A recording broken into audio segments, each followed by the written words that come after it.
This, my friends, is what I believe they call laying a patch.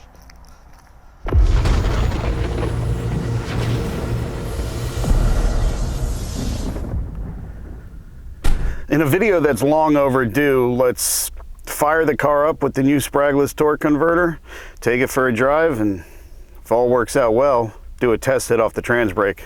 Let's see if she'll start.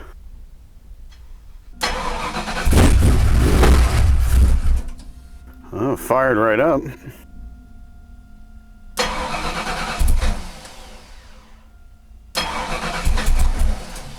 She wants to start.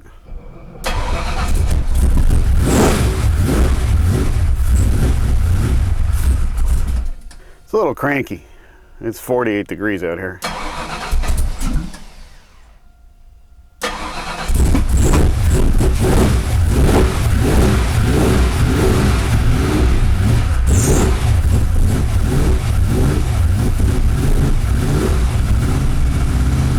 This thing hasn't been run in months. And there's the obligatory smoke coming off the headers. As long as it doesn't become a fire. Plenty of oil pressure. I forgot what's what. I think the top one is the coolant. Bottom one is the trans temp. Fuel pressure gauge. Everything looks good. Haven't tried putting it in gear yet. Let's do that. Let's see if she slams into gear or not. This is going to be a first test of the transmission and the torque converter in general. So far it's just freewheeling. It's torque converting. But it's going to be cranky until it gets its stuff blown out. Speaking of blowing stuff out, let's go do that. All right. Hopefully everything's okay. The cooling fan's going to kick on soon here. A green light will go on. The transmission temperature is what we want to keep an eye on. The cooling fan just kicked on. Transmission temperature is at 146, 145. The only difference besides the torque converter is I'm bypassing the built-in radiator cooler. I'm just using the external B&M stack plate, and it's a fairly small unit too. Oh, this converter likes to flare. I'm barely touching the gas. Or maybe that's the Spragless part. I don't know. Yeah, it's still only 1800 RPM. I don't know what I'm complaining about. I'm not complaining, I'm just observing.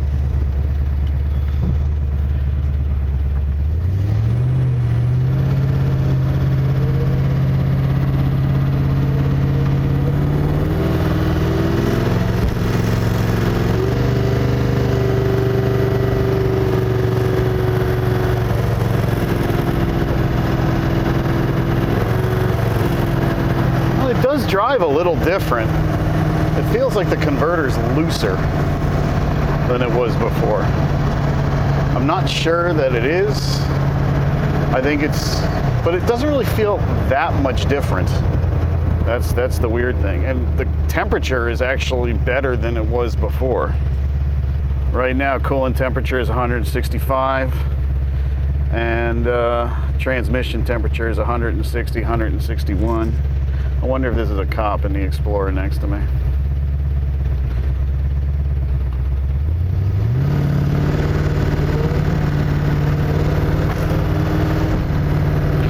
Now the transmission temperature just shot up to 174, 176. Now it's actually passing the coolant temp.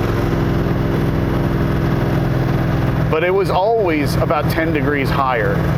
Right now it's basically the same, 177 on both. And the transmission temp is dropping, which is something it didn't do before. It would just sit there because it was the coolant temperature. It doesn't really drive that different. I mean, a little bit, enough for me to notice, but not significant. Not enough for me to really care.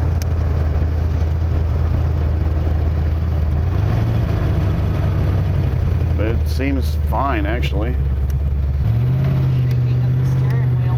What? I was getting the steering wheel shaking. Oh, well, it's just because It's a 520 horsepower car right now. It's not the 7 to 850 it normally is. It actually drives kind of like a slug. You know what? I can't tell the difference anymore. It drives like it always has. Of course, we haven't laid into it yet.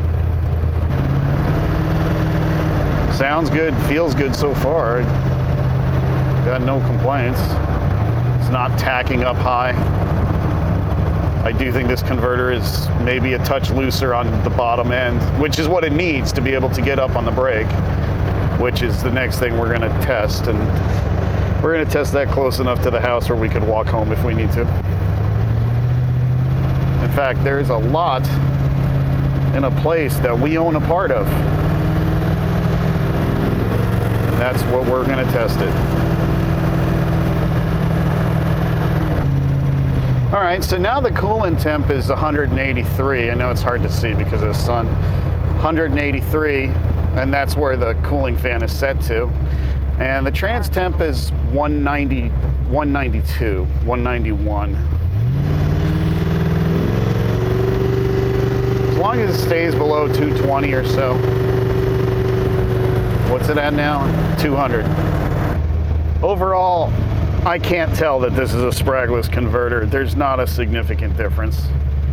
It feels the same, within 2% of the same. Yeah, when I'm coasting, it drops. Check it out. So 196, 195, 194, 193, 192. When I get on it, it goes up. 191. 192, 190. I mean, it's like a direct correlation. And we are going 43 miles an hour. So it is getting a bit warm. We'll have to try it on the highway and see how she does. But before we do that, let's test the trans brake. All right, let's engage the trans brake. Car shouldn't move. Say a prayer, hope it all holds together. Here we go. The leaves behind the rear tires are being blown around by the dumps as the engine tacks up to 3,200 RPM and holds.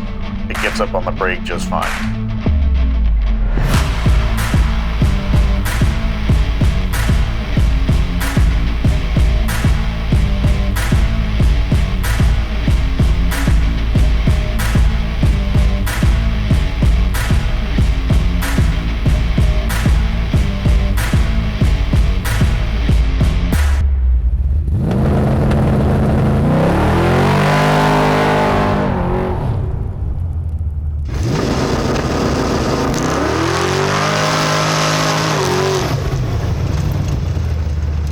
Yep, that works. Well, that was fun. Next up, I'm going to do a few small transmission cooling mods, but nothing too huge. And then we're going to reinstall the Sledgehammer electric turbo with the line-to-line coated volute, the AEM meth injection system also in the volute. If you recall, we put 3 nozzles in that thing. And then we're taking it back up to raise. We're putting it back on the dyno, and we're going to see how much power we can really make with this thing. As usual, there's a lot more fun stuff coming up, so thanks for watching, and I'll catch you all later.